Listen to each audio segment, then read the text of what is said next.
स्थित शक्ति धाम है। जायका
राजधानी जयपुर से सबसे बड़ी खबर इस वक्त की। सबसे पहले सबसे तेज न्यूज 18 राजस्थान पर विभागों की लिस्ट जारी कर दी गई है। मंत्रियों को विभागों का बंटवारा कर दिया गया है, जिसका इंतजार था कि आखिरकार किसको कौन सा विभाग मिलेगा। अब वो इंतजार खत्म हो गया है। विभागों का बंटवारा और लिस्ट इसकी जारी कर दी गई है। इस वक्त की सबसे बड़ी खबर हम आपको बता रहे हैं। सीएम भजनलाल की टीम में विभागों का बंटवारा हो गया है। विभागों की लिस्ट जारी कर दी गई है। ये बड़ी जानकारी इस वक्त की तो बड़ी खबर है। विभागों की लिस्ट जारी की गई है। टीम भजनलाल, जिसमें किस मंत्री को कौन सा विभाग मिला है वो हम आपको बताएंगे। न्यूज 18 राजस्थान की खबर पर मुहर लगी है। हमने पहले ही बता दिया था कि किस तरीके से मुख्यमंत्री के पास गृह, आबकारी और कार्मिक विभाग रहने वाले हैं। तो सीएम के पास में आबकारी विभाग, कार्मिक विभाग भी मुख्यमंत्री के पास रखा गया है। यह बड़ी जानकारी इस वक्त की। विभागों की लिस्ट जारी कर दी गई है। मुख्यमंत्री के पास आबकारी विभाग और इस वक्त की सबसे बड़ी खबर, इंतजार था आखिरकार किसको कौन सा विभाग मिलेगा। और अब हम आपको बता दें कि मुख्यमंत्री के पास, सीएम भजनलाल शर्मा के पास कार्मिक विभाग, आबकारी, गृह विभाग, आयोजना, सामान्य प्रशासन विभाग होंगे। नीति निर्धारण प्रकोष्ठ भी मुख्यमंत्री के पास होगा। सूचना और जनसंपर्क डीपीआर मुख्यमंत्री के पास होगा। भ्रष्टाचार निरोधक ब्यूरो एसीबी भी सीएम भजनलाल शर्मा के पास है डिपार्टमेंट। अगर उप मुख्यमंत्री दिया कुमारी की बात करें तो दिया कुमारी को वित्त मंत्रालय की जिम्मेदारी दी गई है। साथ ही पर्यटन विभाग की जिम्मेदारी भी दिया कुमारी को। कला, साहित्य, संस्कृति और पुरातत्व विभाग, सार्वजनिक निर्माण विभाग सबसे महत्वपूर्ण विभागों में आता है, उसकी जिम्मेदारी भी दिया कुमारी को है। महिला एवं बाल विकास विभाग की जिम्मेदारी भी दिया कुमारी को और साथ ही साथ बाल अधिकारिता विभाग की जिम्मेदारी भी दिया कुमारी को। राज्यवर्धन सिंह राठौड़ के पास उद्योग विभाग है। सबसे पहले हम आपको दिखा रहे हैं जो लिस्ट जारी की गई है कार्मिक विभाग की ओर से, शासन सचिवालय की ओर से विभागों के बंटवारे को लेकर के। वो सबसे पहले आपकी टीवी स्क्रीन पर है। ये एक्सक्लूसिव तस्वीर आपकी टीवी स्क्रीन पर, किसको कौन सा विभाग है और एक एक करके हम बता देते हैं। डॉक्टर प्रेमचंद बैरवा तकनीकी शिक्षा विभाग के मंत्री होंगे। उनको तकनीकी शिक्षा विभाग की जिम्मेदारी दी गई और साथ ही साथ उच्च शिक्षा विभाग की जिम्मेदारी भी प्रेमचंद बैरवा को दी गई है। इसके साथ ही आयुर्वेद, योग, प्राकृतिक चिकित्सा, यूनानी, होम्योपैथी विभाग उनके पास रहेगा। परिवहन और सड़क सुरक्षा विभाग की भी डॉक्टर प्रेमचंद बैरवा को इसकी जिम्मेदारी दी गई है। डॉक्टर किरोड़ी लाल मीणा को कृषि उद्यानिकी विभाग की महत्वपूर्ण जिम्मेदारी दी गई है। ग्रामीण विकास विभाग डॉक्टर किरोड़ी लाल मीणा के पास रहेगा। आपदा प्रबंधन, सहायता और नागरिक सुरक्षा विभाग और जल अभियोजन निराकरण विभाग की महत्वपूर्ण जिम्मेदारी डॉक्टर किरोड़ी लाल मीणा को दी गई है। और इसके बाद सूबे के चिकित्सा और स्वास्थ्य विभाग की जिम्मेदारी संभालेंगे गजेंद्र सिंह खींवसर। लोहावट से विधायक पूर्व मंत्री गजेंद्र सिंह खींवसर को चिकित्सा विभाग का मंत्री बनाया गया है। सुमित गोदारा खाद्य नागरिक आपूर्ति विभाग की जिम्मेदारी उन्हें दी गई है। ये बड़ी जानकारी है इस वक्त की। तो विभागों का बंटवारा मंत्रियों में कर दिया गया है। मुख्यमंत्री के पास कार्मिक, आबकारी, गृह विभाग, आयोजना, सामान्य प्रशासन, जीएडी और इसके साथ साथ नीति निर्धारण प्रकोष्ठ, सूचना जनसंपर्क डीपीआर, भ्रष्टाचार निरोधक ब्यूरो एसीबी, ये तमाम विभाग मुख्यमंत्री के पास रहेंगे। एक के बाद एक हम आपको बता रहे हैं कि आखिरकार किसको कौन सी जिम्मेदारी दी गई है। हेमंत मीणा के पास राजस्व विभाग की जिम्मेदारी होगी। सबसे बड़ी खबर इस वक्त की सबसे पहले सबसे तेज न्यूज 18 राजस्थान पर, और हमारे पास विज्ञप्ति मंत्रिमंडल सचिवालय की ओर से जो जारी की गई है वो हम आपको दिखा रहे हैं। सबसे पहले इससे कुछ ही देर पहले राज्यपाल ने मोहर लगाई विभागों के बंटवारे पर, और अब ये विभागों के बंटवारे को लेकर के प्रेस नोट जारी किया गया है। मुख्यमंत्री भजनलाल शर्मा के पास कार्मिक विभाग की जिम्मेदारी है। आबकारी गृह विभाग होम सीएम भजनलाल शर्मा के पास होगा। साथ ही साथ जीएडी उनके पास है। सूचना जनसंपर्क और भ्रष्टाचार निरोधक ब्यूरो की जिम्मेदारी भी सीएम के पास है। सीधा इसको समझने के लिए हम चलते हैं सहयोगी सुधीर शर्मा के पास, हमारे साथ जुड़ चुके हैं जयपुर से। और जिस बात का इंतजार था लगातार, आखिरकार मंत्रिमंडल के गठन के बाद से ही एक कवायद थी, चर्चाएं थी कि किसको कौन सी जिम्मेदारी मिलेगी, तो अब वो जिम्मेदारियां सामने आ गई हैं। हमारे वरिष्ठ सहयोगी सुधीर शर्मा हमारे साथ जुड़ चुके हैं, सीधा उनका रुख कर लेते हैं। सुधीर, अब जो इंतजार था वो खत्म हो गया है, विभागों का बंटवारा हो गया है, और लिस्ट के हिसाब से जैसे जैसे विभाग बांटे गए, कैसे किस तरीके से देखा जाए?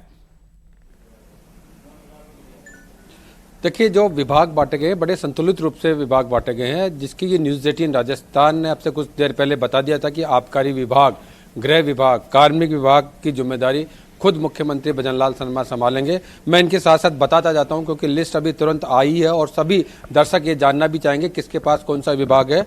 भजनलाल शर्मा जो कि मुख्यमंत्री राजस्थान में, कार्मिक विभाग उनके पास रहेगा, आबकारी विभाग रहेगा, गृह विभाग रहेगा, आयोजना विभाग रहेगा, सामान्य प्रशासन विभाग रहेगा, नीति निर्धारण प्रकोष्ठ की राज्य की नीति क्या होगी उसके संबंधित जो विभाग होता है वो उनका रहेगा, सूचना एवं जनसंपर्क विभाग डीपीआर विभाग उनके पास रहेगा, और भ्रष्टाचार निरोधक ब्यूरो का भी इनके पास रहेगा। इस तरह से मोटे तौर पे 8 विभागों की जिम्मेदारी स्वयं मुख्यमंत्री भजनलाल शर्मा संभालेंगे। इसी तरह दिया कुमारी के पास जो कि उप मुख्यमंत्री, उनके पास 6 विभाग रहने वाले हैं, जिसमें सबसे पहला विभाग वित्त विभाग। न्यूज़ 18 राजस्थान ने पहले बता दिया कि वित्त विभाग रहेगा, पर्यटन विभाग रहेगा, कला साहित्य संस्कृति और पुरातत्व विभाग रहेगा, सार्वजनिक निर्माण विभाग के लिए पहले बता दिया गया था, महिला एवं बाल विकास विभाग के लिए बता दिया गया था, और बाल अधिकारिता विभाग के लिए बता दिया था। इस तरह से 6 विभाग दिया कुमारी के पास रहेगा। डॉक्टर प्रेमचंद बेरवा जो कि उप मुख्यमंत्री है, दूसरे नंबर पे आते हैं। तकनीकी शिक्षा विभाग इनके पास रहेगा, उच्च शिक्षा विभाग रहेगा, आयुर्वेद का तमाम जो महकमा है आयुर्वेद विभाग का, आयुष से जुड़ा हुआ वो पूरे विभाग रहेंगे, जिसके अंदर योग भी है, प्राकृतिक चिकित्सा, यूनानी, सिद्धा और होम्योपैथिक के जितने भी औषधालय हैं, जितना भी महकमा है वो इनके पास रहने वाला है। इसके अलावा बड़ा महकमे के तौर पे परिवहन और सड़क सुरक्षा का महत्व भी इनके पास रहेगा। डॉक्टर किरोड़ी लाल मीणा के नाम की पहले ही घोषणा कर दी थी न्यूज़ 18 राजस्थान ने। कृषि विभाग और उद्यानिकी विभाग इनके पास रहेगा, बड़ा विभाग होता है, कैबिनेट के पास जाता है। इसके अलावा ग्रामीण विकास विभाग, आपदा प्रबंधन, सहायता, नागरिक सुरक्षा इनके पास रहेगी। जन अभियोग निराकरण विभाग भी किरोड़ी लाल मीणा के पास रहेगा। गजेंद्र सिंह खींवसर के पास चिकित्सा एवं स्वास्थ्य विभाग, चिकित्सा एवं स्वास्थ्य विभाग ईएसआई भी इनके पास रहेगा। कर्नल राज्यवर्धन सिंह राठौड़ इनके पास उद्योग और वाणिज्य विभाग रहेगा, सूचना प्रौद्योगिकी एवं जनसंचार विभाग रहेगा, युवा मामले और खेल विभाग रहेगा, कौशल नियोजन और उद्यमता विभाग रहेगा, और सैनिक कल्याण। इस तरह से 5 विभाग राज्यवर्धन सिंह राठौड़ के पास रहेंगे। मदन दिलावर के पास 3 विभाग रहेंगे, जिसमें विद्यालय शिक्षा स्कूल एजुकेशन पूरा रहेगा, पंचायती राज विभाग रहेगा, और संस्कृत शिक्षा का विभाग रहेगा। कन्हैया लाल जो कि मालपुरा से आते हैं, कैबिनेट मंत्री हैं, इनके पास जन स्वास्थ्य अभियांत्रिकी विभाग रहेगा, और भूजल विभाग की जिम्मेदारी कन्हैया लाल के पास रहेगी। जोगाराम पटेल क्योंकि लॉ ग्रेजुएट हैं, लॉयर हैं, इनके पास संसदीय कार्य विभाग की जिम्मेदारी रहेंगी, यानी हाउस के अंदर क्या कुछ होगा, विधानसभा के फ्लोर पे क्या होगा, उसकी जिम्मेदारी संसदीय कार्य विभाग के नाते जोगाराम पटेल के पास रहेगी। विधि एवं विधिक कार्य विभाग और विधि परामर्श कार्यालय इनके पास रहेगा, यानी न्याय लॉ डिपार्टमेंट पूरा इनके पास रहने वाला है। सुरेश रावत के पास 3 विभाग रहेंगे, जिसमें जल संसाधन विभाग है, जल संसाधन आयोजना विभाग है। इस तरह से 2 विभाग सुरेश सिंह रावत के पास रहेंगे। अविनाश गहलोत के पास सामाजिक एवं न्याय अधिकारिता विभाग है, वो पूरा एक महकमा रहेगा। सुमित गोदारा के पास, ये मैं कैबिनेट मंत्रियों का जिक्र कर रहा हूं यहाँ पे, सुमित गोदारा के पास खाद्य एवं नागरिक आपूर्ति विभाग रहेगा और उपभोक्ता मामला रहेगा। जोराराम कुंभावत के पास पशुपालन और डेयरी, इस बार कुछ अलग किया गया है। कृषि के साथ पशुपालन विभाग को अलग करते हुए जोराराम कुंभावत को पशुपालन एवं डेयरी का अलग से मंत्री बनाया है। गोपालन विभाग रहेगा और देवस्थान विभाग इनके पास रहेगा। बाबूलाल खराड़ी जनजातीय क्षेत्रीय विकास विभाग रहेगा और गृह रक्षा विभाग भी इनके पास रहेगा। हेमंत विमला के पास राजस्व विभाग और उपनिवेशन विभाग रहेगा।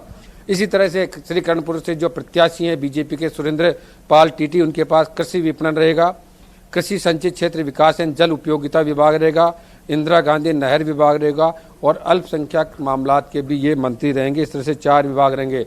संजय शर्मा अलवर से जीत के आए हैं, दूसरी बार के विधायक है, विधायक के बाद में मंत्री बने, राज्य मंत्री हैं, स्वतंत्र मंत्री हैं। इनके पास 3 विभाग रहेंगे, वन विभाग, पर्यावरण जलवायु परिवर्तन विभाग और विज्ञान और प्रौद्योगिक विभाग इनके पास रहने वाला है।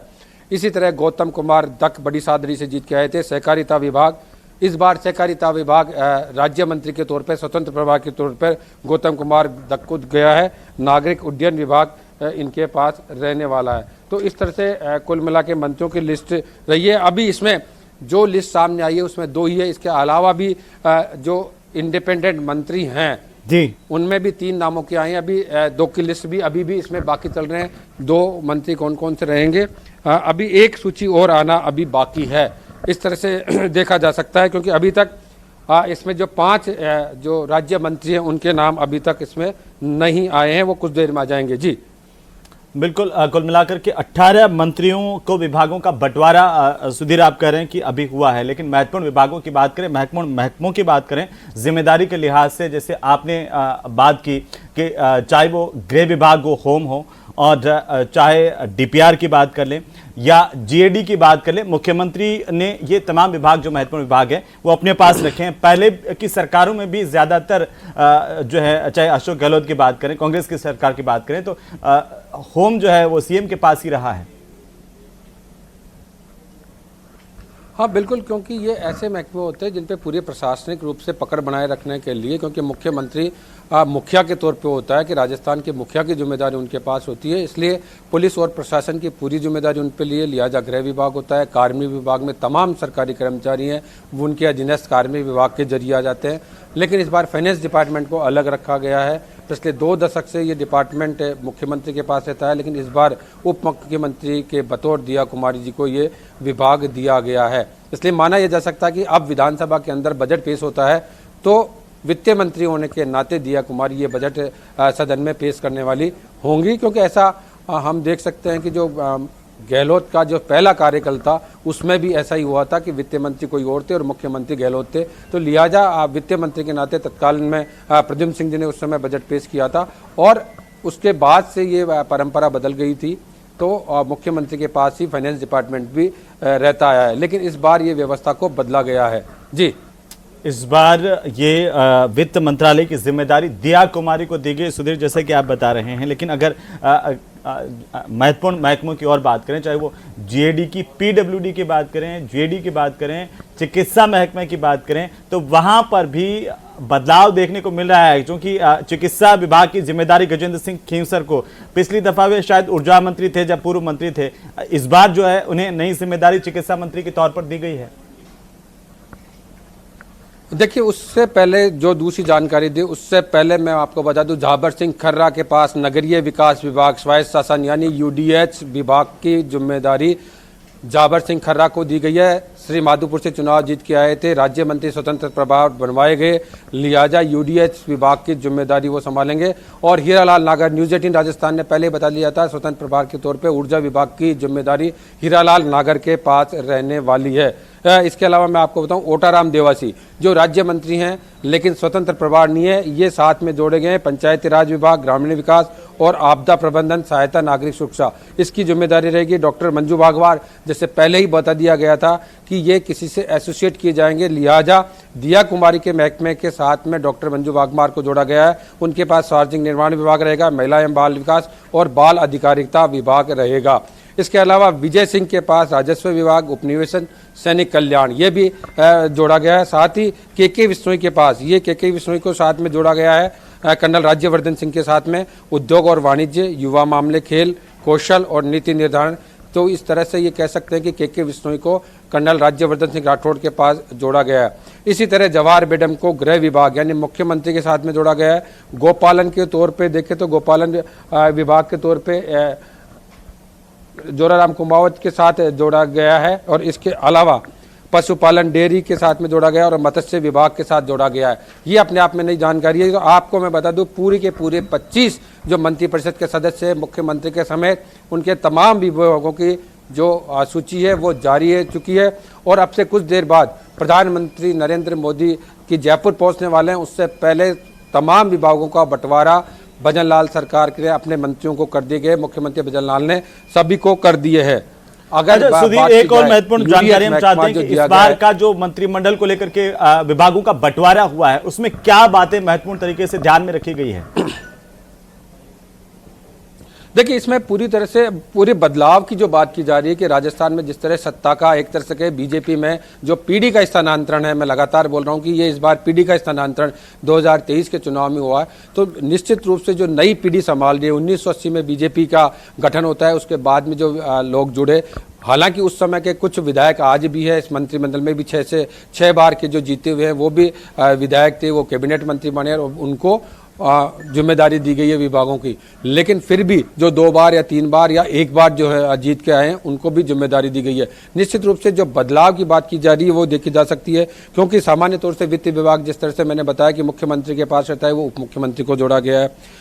इसी तरह से जो डॉक्टर प्रेमचंद बेरवा के पास जिस तरह से आयुर्वेद का पूरा महकमा दिया गया है, ये स्वतंत्र प्रभार के तौर पर भी दिया जा सकता है, लेकिन आयुर्वेद को आगे बढ़ाने के लिए जो हिंदुस्तान की जो चिकित्सा पद्धति है उसको आगे बढ़ाने की जिम्मेदारी उप मुख्यमंत्री डॉक्टर प्रेमचंद बेरवा संभाल रहे हैं, तो उनको भी दी गई है। साथ ही उनके पास जो परिवहन विभाग का बड़ा महकमा है कैबिनेट।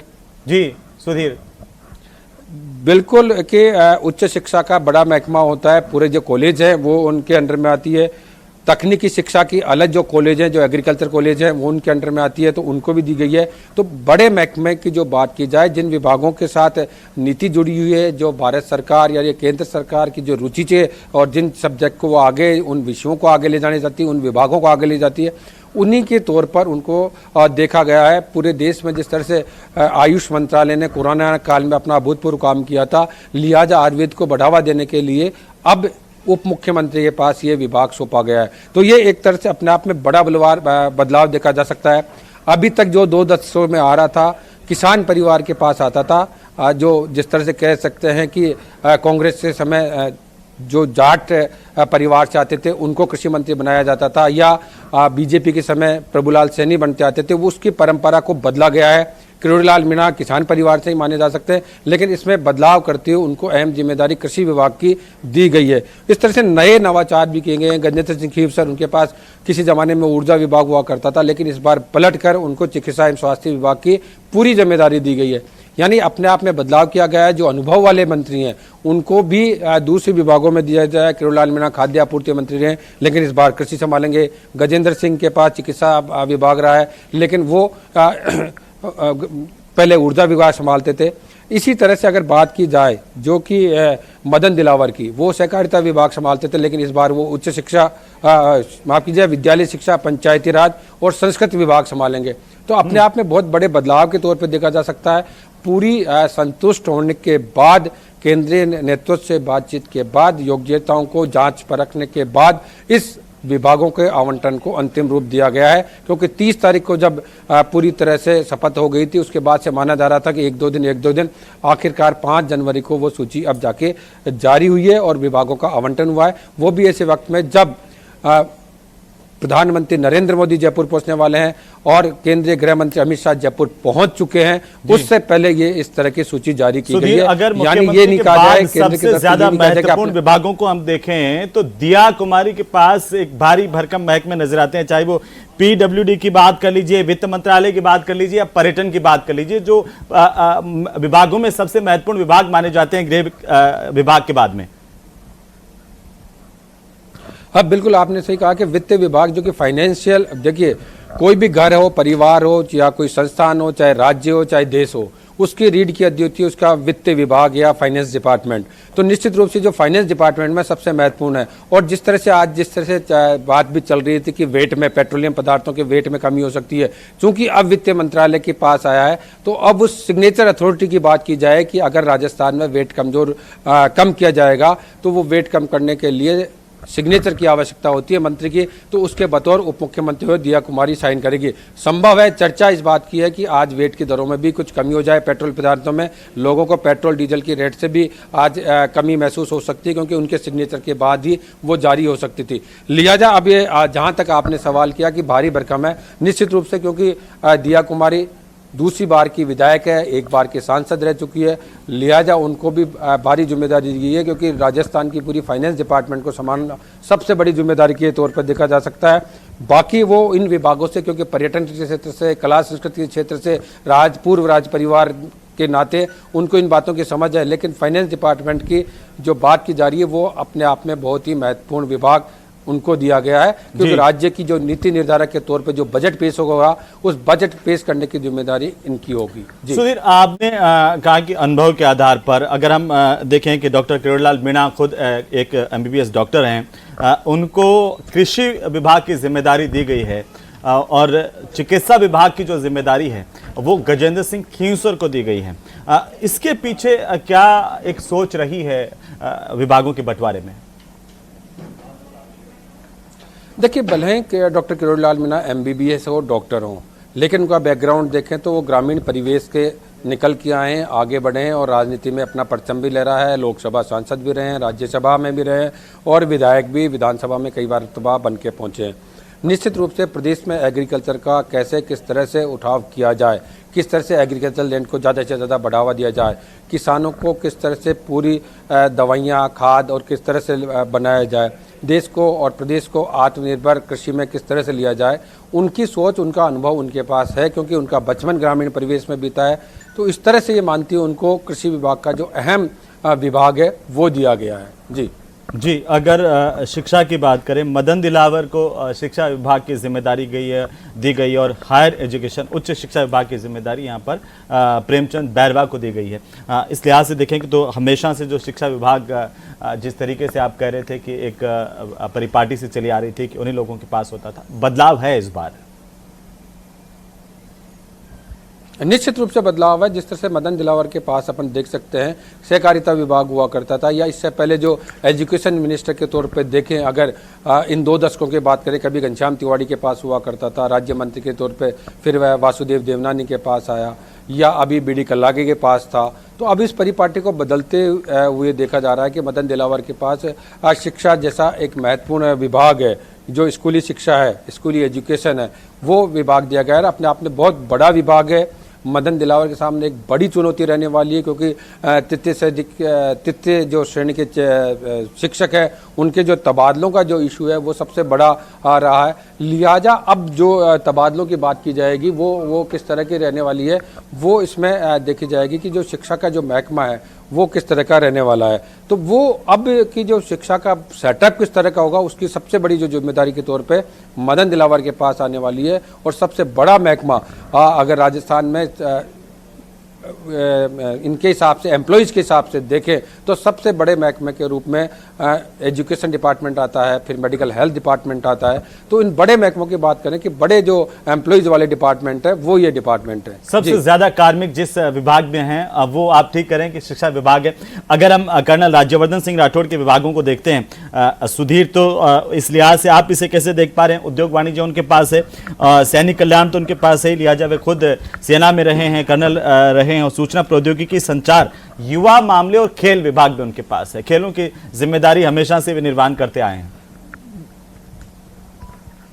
देखिए, क्योंकि वो खुद खेलों की दुनिया से आए हुए हैं, राजनीति में मेडल प्राप्त किया, शूटर थे उन्होंने, वो आगे आए, सांसद बने, उसके बाद सांसद बनने के बाद केंद्र में मंत्री रहे, उसके बाद दूसरी बार जब सांसद बने तब कोई जिम्मेदारी नहीं मिली।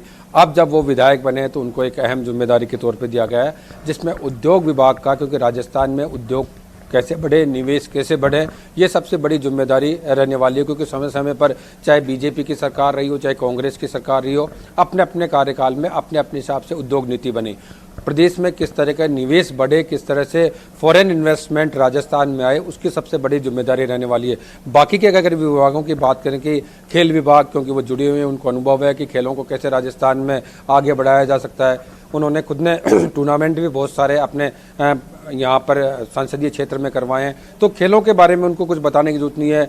आर्मी बैकग्राउंड के हैं, सैनिक कल्याण की वो बात कर सकते हैं कि सैनिकों के वेलफेयर के लिए क्या किया जा सकता है। लेकिन सबसे बड़ी चुनौती इनके सामने रहने वाली है वो उद्योगों की है कि राजस्थान में ज़्यादा से ज़्यादा उद्योग कैसे आएँ, और ज़्यादा से ज़्यादा उद्योग लाएंगे तभी यहाँ का जो यूथ है उनको रोजगार के अवसर ज़्यादा से ज़्यादा मिल सकेंगे। तो ये सबसे बड़ी जिम्मेदारी के तौर पे कर्नल राज्यवर्धन सिंह राठौड़ पर रहने वाली है कि किस तरह से प्रदेश में निवेश बढ़ेगा, निवेश बढ़ेगी, इन्वेस्टमेंट आएगा तो रोजगार के अवसर बढ़ेंगे। ये बड़ी जिम्मेदारी के तौर पर देखा जा सकता है। अच्छा सुधीर, इस पूरी की पूरी टीम में हम बंटवारे को देखें तो जो पहली दफा मंत्री बने हैं, जो पहली बार भले ही चाहे जीत करके नहीं आए हो, दूसरी बार भी जीत करके आए हो, लेकिन उनको बड़ी जिम्मेदारी दी गई है इस मंत्रिमंडल में।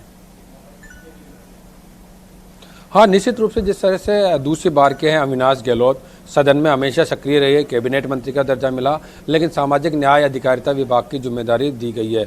इससे पहले अरुण चतुर्वेदी जो कि बीजेपी की पूर्ववर्ती सरकार में थे, उनके पास थी, लेकिन अब ओबीसी वर्ग से आने वाले हैं, सोशल सिस्टम को समझते हैं, तो उनको इस जिम्मेदारी दी गई है। पेशेंस वाले व्यक्ति हैं, अपना अच्छा व्यक्तित्व के धनी है अविनाश गहलोत, तो उनको इस बात की जिम्मेदारी दी गई है। जहाँ तक हम बात करें जोराराव कुमावत, इस कैबिनेट की जो सबसे जो ये कह सकते हैं कि प्राथमिक या उच्च प्राथमिक तक शिक्षा लेने वाले हैं, लेकिन उनको उसी तरह की जिम्मेदारी दी गई है कि पशुपालन और डेयरी का डेवलपमेंट किस तरह से राजस्थान में हो, किस तरह से दूध और दूध उत्पादन और प्रसंस्करण इकाइयों को किस तरह से मजबूत किया जाएगा। उनकी समाज, क्योंकि सरपंच बने, सरपंच के बाद विधायक बने और विधायक के बाद जोराराम कुमावत अब ये बन रहे हैं। तो लिहाजा पूरा जो बैकग्राउंड बेस रखे, मतलब जिस मंत्री का जैसा बैकग्राउंड रहा है उसके मुताबिक उनको विभागों का आवंटन किया गया है, ताकि उसका जो आउटपुट निकल के आएगा वो जनता की बेहतरी के लिए हो सकेगा। जी, कैबिनेट मंत्रियों में बाबूलाल खराड़ी की चर्चा होना लाजमी है। देखिए, उनका नाम बड़ा चर्चाओं में रहा। उनको भी गृह रक्षा विभाग की जिम्मेदारी दी गई है। जनजातीय क्षेत्रीय विकास की जिम्मेदारी भी, महत्वपूर्ण जिम्मेदारी कैबिनेट मंत्री के तौर पर उनके कंधों पर होगी। देखिए, कैबिनेट में दो जो मंत्री हैं, एक प्रतापगढ़ से आते हैं हेमंत मीणा, दूसरे दाड़ोल से बाबूलाल खराड़ी, तो दो जो ऐसे कैबिनेट से आते हैं, दोनों आदिवासी बेल्ट से जुड़े हुए हैं, दोनों के पास अपनी अपनी महत्वपूर्ण जिम्मेदारियां हैं। बाबूलाल खराड़ी जनजातीय विकास के लिए क्या आगे किस तरह से अग्रसर किया जा सकता है उनको, क्योंकि एक बिल्कुल छोटे से कस्बे और ढाणी से निकलकर आगे बढ़े हैं बाबूलाल खराड़ी, उनको इस तरह की जिम्मेदारी दी जानी बड़ी महत्वपूर्ण जिम्मेदारी मानी जा रही है। आदिवासियों के विकास के लिए क्या कुछ हो सकता है, क्योंकि भारत सरकार के लेवल भी राजस्थान में, क्योंकि आदिवासी बेल्ट लिया जा, बहुत बड़ा बजट यहाँ पे आता है, उस बजट को किस तरह से खर्च किया जाएगा उसका निर्धारण बाबूलाल खराड़ी करने वाले हैं, ताकि आदिवासियों का डेवलपमेंट समुचित रूप से डेवलपमेंट हो सके, इसके लिए दिया गया। तो वहीं राजस्व विभाग की जो जिम्मेदारी वो हेमंत मीणा को दी गई है। ये भी नंदलाल मीणा के पुत्र हैं, पूर्व में मंत्री रहे हैं, तो लिहाजा हेमंत मीणा के पास भी बहुत अहम जिम्मेदारी है। दोनों ही आदिवासी बेल्ट के नेता हैं, बड़े मजबूत जनाधार वाले हैं। हेमंत मीणा पहली बार सुधीर मंत्री बने हैं, और अगर राजस्व जैसे डिपार्टमेंट की जिम्मेदारी उनके कंधों पर बड़ी जिम्मेदारी कही जा सकती है, क्योंकि रामलाल जाट इससे पहले गहलोत सरकार में राजस्व विभाग की जिम्मेदारी संभाल रहे थे। बिल्कुल बड़ी जिम्मेदारी, मैंने जैसे कहा आपको कि राजस्व विभाग भी अपने आप में बड़ा महकमा है। अजमेर में राजस्व बोर्ड होता है, सब जमीनों के तमाम मामले हैं वो राजस्व विभाग के अधीन आते हैं, लिहाजा ये भी बहुत बड़ी जिम्मेदारी के तौर पर देखा जा सकता है। लेकिन सबसे महत्वपूर्ण बात, जैसे विज्ञान और प्रौद्योगिकी की बात की जा रही थी, सूचना प्रौद्योगिकी और संचार अलग है और विज्ञान एंड प्रौद्योगिकी दो अलग अलग विभाग हैं। एक विभाग में संजय शर्मा को जोड़ा गया है जो स्वतंत्र प्रभार है, अलवर से दूसरी बार जीत के आए हैं, और वन विभाग उनके पास रहने वाला है। जी, वन पर्यावरण की जिम्मेदारी भी आप ठीक करें संजय शर्मा के कंधों पर दी गई है। एक महत्वपूर्ण जिम्मेदारी है, वन विभाग की भी जिम्मेदारी महत्वपूर्ण है, और इसके साथ साथ पर्यावरण जलवायु परिवर्तन जैसा विभाग भी उनके पास है।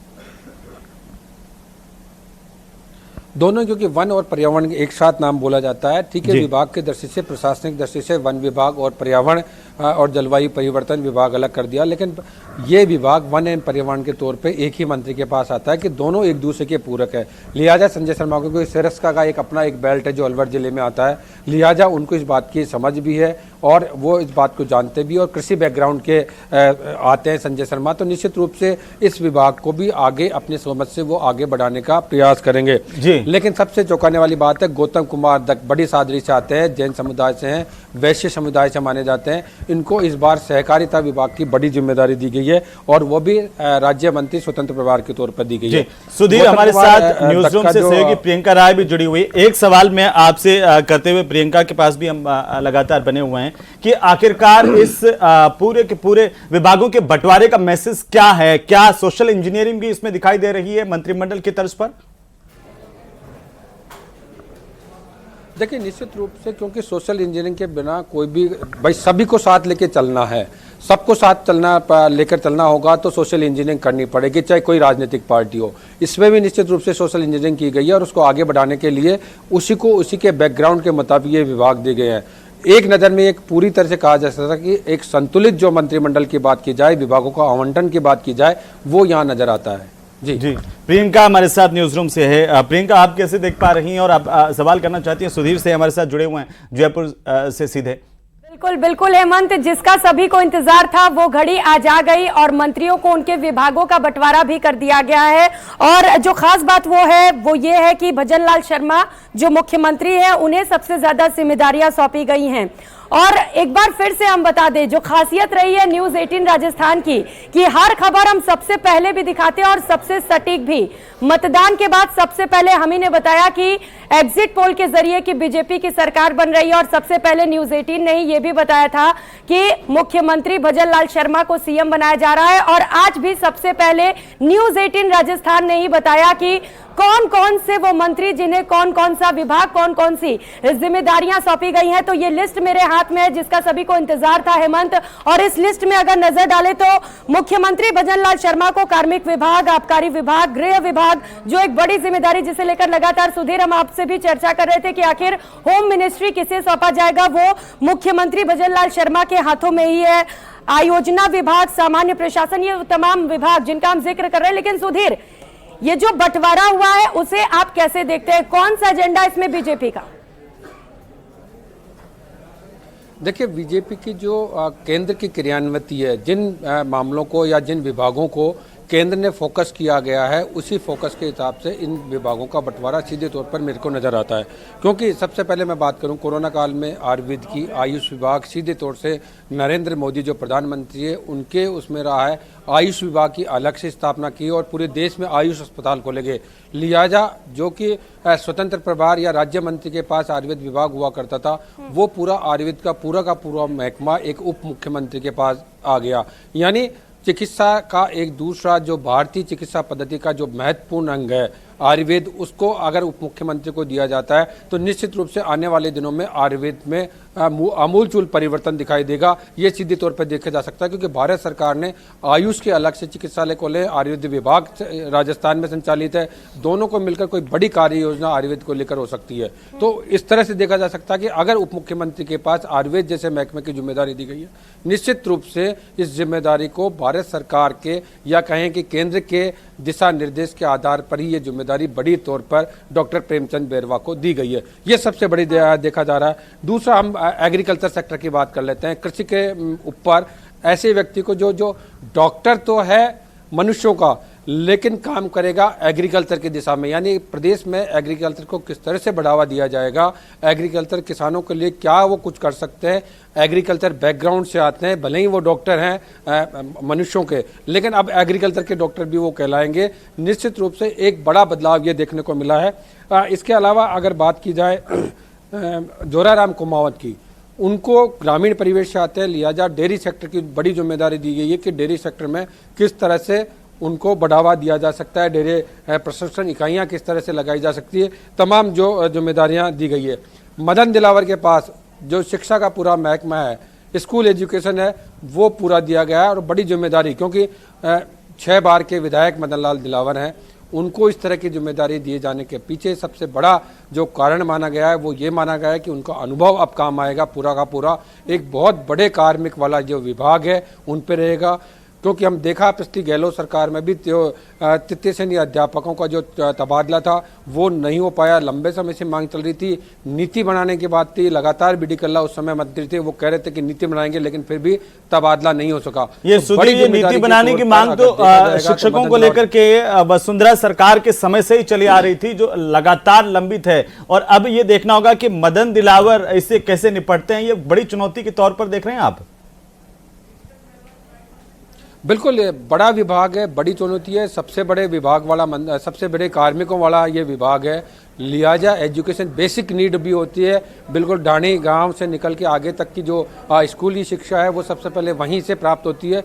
वहाँ पर हर स्कूल में रोज प्रार्थना और अध्यापक मौजूद हो, वो सबसे बड़ी जिम्मेदारी है। हर कक्षा में अध्यापक मौजूद हो, यह सबसे बड़ी जिम्मेदारी के तौर पर देखने को मिलेगी, जो कि मदन दिलावर के सामने आने वाले दिनों में बड़ी चुनौती के रूप में। मदन दिलावर के सामने तो बड़ी चुनौती है। साथ ही साथ ये भी बताइएगा, क्योंकि कई बड़े वादे करके बीजेपी सत्ता में आई है, अब चूंकि विभागों का बंटवारा हो चुका है, तो अगर उनके तजुर्बे पर नजर डाले, पास्ट एक्सपीरियंस पर नजर डाले, तो क्या आपको लग रहा है कि जो विभाग बांटे गए हैं वो मंत्री अपना कार्यकाल ठीक तरीके से निभा सकेंगे और जो वादे किए गए हैं उसे पूरा कर पाएगी बीजेपी?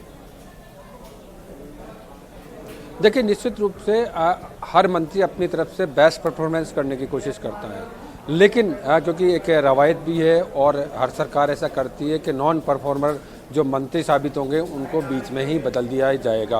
क्योंकि अभी गुंजाइश बीजेपी ने इस तरह से यहाँ पर छोड़ी है कि अभी तक 5 मंत्री और बनाए जा सकते हैं, अभी तक ये गुंजाइश है, क्योंकि 200 में से 15% ही मंत्री बन सकते हैं। लिहाजा 30 मंत्री यहाँ पर टोटल हो सकते हैं, मुख्यमंत्री समेत। अभी 25 की संख्या हुई है, 5 बन सकते हैं। अगर परफॉर्मेंस पुअर नजर आती है किसी भी मंत्री की विभाग की तो बदली जा सकती है, लेकिन अभी ये कहना बहुत ही जल्दबाजी होगी कि कौन परफॉर्मर होगा और कौन नहीं होगा, क्योंकि जो नाम सामने जिस तरह से आए हैं कि नहीं वो पहली बार है, लेकिन उनका कार्यकाल देखा जाना बाकी है, उनका अभी काम किया जाना बाकी है। आज ही कुछ देर पहले अभी विभागों का आवंटन हुआ है और अब अगले 15 दिन बाद पता लगेगा। और दूसरी परफॉर्मेंस आती है विधानसभा के स्तर पे कि विधानसभा के अंदर जब सवाल लगता है वो मंत्री किस प्रभावी ढंग से अपने सवालों के जवाब देता है, वहां सबसे पहले परफॉर्मेंस काउंट की जाएगी। सबसे जो पहली अग्नि परीक्षा है इस तमाम पूरे मंत्रिमंडल की मुख्यमंत्री के समेत, वो अग्नि परीक्षा के रूप में देखा जा रहा है कि विधानसभा के अंदर में विपक्ष का सामना किस तरह से करेगी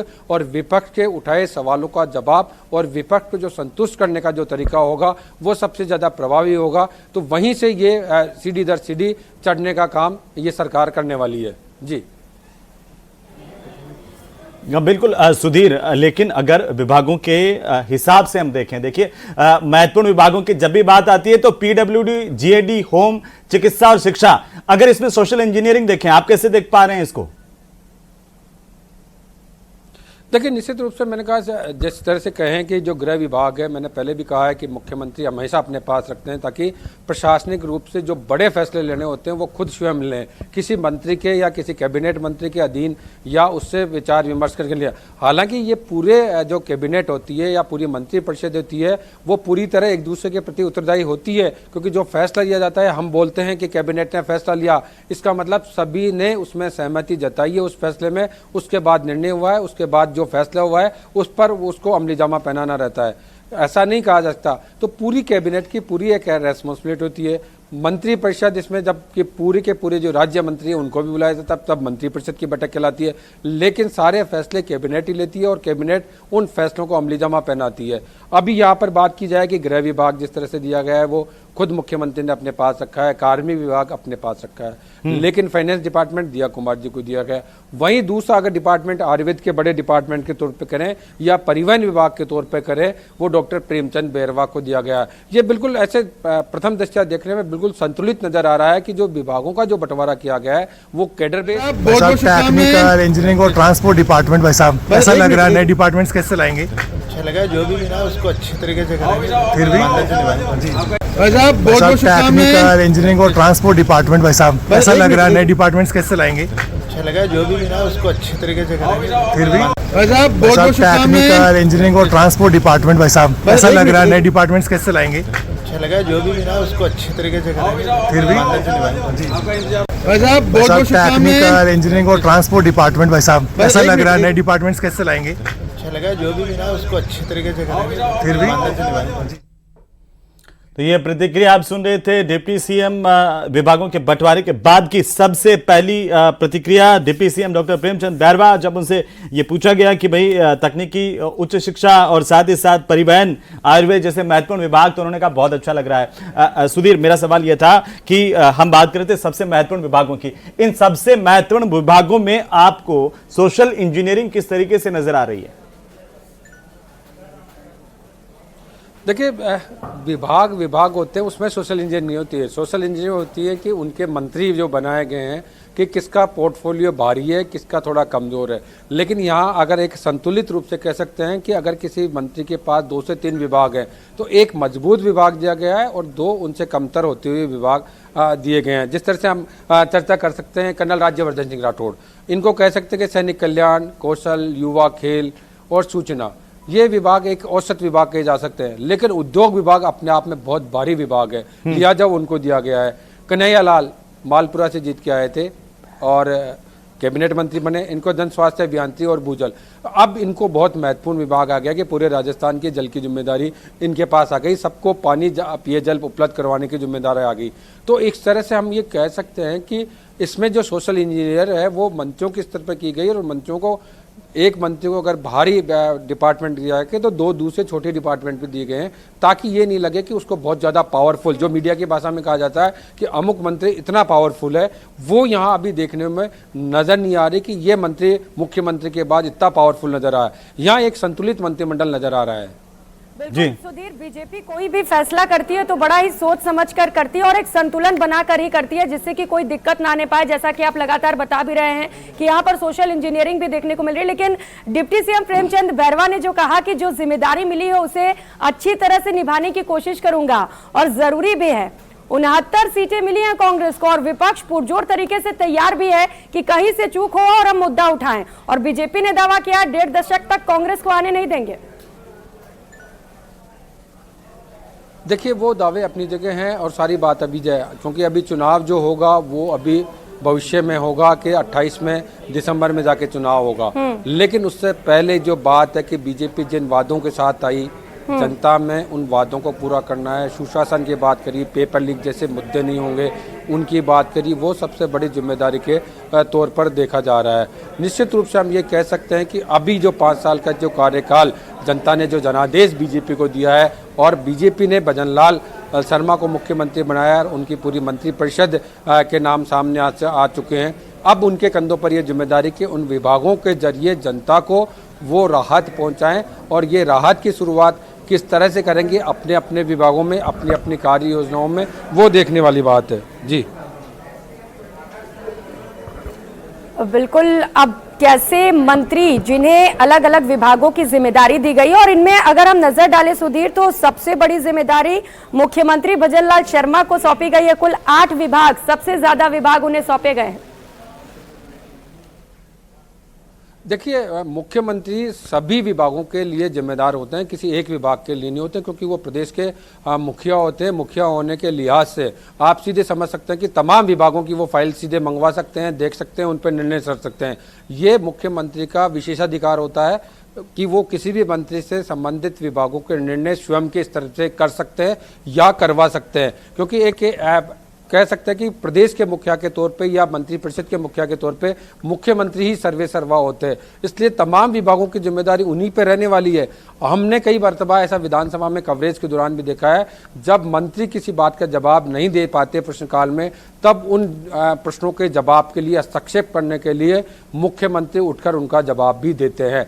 तो ऐसा नहीं है, मुख्यमंत्री तमाम विभागों की जिम्मेदारी अपने पास रखते हैं, तमाम विभागों का फीडबैक अपने पास रखते हैं, किस विभाग में क्या चल रहा है वो उनको रखना पड़ता है। अपने मुख्यमंत्री के साथ में सहयोगी के रूप में सारे मंत्री लगाए हैं, वो अपने अपने विभाग का काम कर रहे हैं ताकि वो संतुलित और सुचारू रूप से चल सके। तो मोटे तौर पर अगर ये कहा जाए कि मुख्यमंत्री के पास 8 विभाग है, ऐसा नहीं है। पूरी मंत्रिपरिषद सबके लिए सामूहिक रूप से जिम्मेदार होती है। लिहाजा अब तमाम जो विभाग है, जो सरकारी विभाग है, उन विभागों के जरिए जनता को राहत पहुंचाने की और जिन वादों के साथ बीजेपी आई है उन वादों को पूरा करने की जिम्मेदारी अब से शुरू हो जाती है, क्योंकि अब बंटवारा हो चुका है, विभागों का आवंटन हो चुका है और इसकी परिलक्षित हम आने वाले दिनों में देखेंगे कि किस विभाग में कितना काम और कितना मंत्री वहां बैठकर काम कर रहे हैं और जनता को किस तरह से राहत दिला रहे हैं, ये देखना है। तो सुधीर, कोई भी सरकार वैसे तो जैसे ही गठन होता है उसके बाद ही एक्शन में आ जाती है और हमने देखा भी कि मुख्यमंत्री के तौर पर भजनलाल शर्मा लगातार एक्शन में है, लेकिन विपक्ष ये सवाल उठा रहा था लगातार कि काम नहीं हो पा रहा है। अब विभागों का बंटवारा हो गया है, काम में तेजी आएगी, क्या फैसले हैं इन विभागों में? जैसे हमने बात की, बिजली की समस्या बड़ी रहती है प्रदेश में, शिक्षा को लेकर के चिकित्सक लगातार मांगे कर रहे थे, किसान लगातार अभी भी बिजली की समस्या को लेकर के आंदोलन कर रहे हैं कई जगह पर लगातार। तो क्या अब इनमें तेजी आएगी? कौन से ऐसे मसले हैं जो प्राथमिकता के आधार पर सोल्व हो जाएंगे? देखिए, निश्चित रूप से जैसे आपने ऊर्जा विभाग की बात करी कि बिजली नहीं आ रही है, बिजली किसानों के लिए आंदोलन हो रहे हैं, ये हो रहे हैं, तमाम बातें हैं।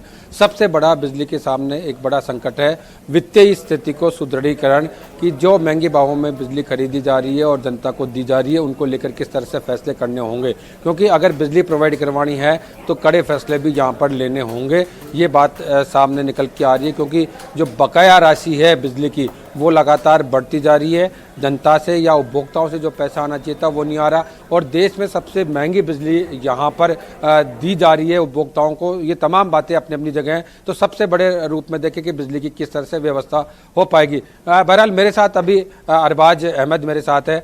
अरबाज, किस तरह से आप इस मंत्रिमंडल, क्योंकि आपका एक विभाग है वन एवं पर्यावरण, संजय शर्मा को जिम्मेदारी दी गई है, किस तरह से देखते हैं आप संजय शर्मा की इस जिम्मेदारी को? देखिए, संजय शर्मा को जो जिम्मेदारी दी गई है, अगर देखा जाए तो पूरे राजस्थान के अंदर जिस तरह से मंत्रिमंडल का बंटवारा किया गया है, बहुत से जो नए चेहरों को यहाँ पर जिम्मेदारी दी गई है, काफ़ी अगर देखें तो विस्तृत रूप से इसमें जो है एक मंत्रिमंडल में बड़ा बदलाव किया गया है। नए चेहरे इसमें देखने को मिले, कई अनुभवी चेहरे यहाँ पर देखने को मिल रहे हैं। तो संजय शर्मा अगर देखा जाए तो एक नया चेहरा और बड़ा चैलेंजिंग डिपार्टमेंट है। एनवायरमेंटल इश्यूज सबके सामने हैं राजस्थान। आपने जलदाय विभाग भी देखा है, पेयजल की पूरी देखी गई है।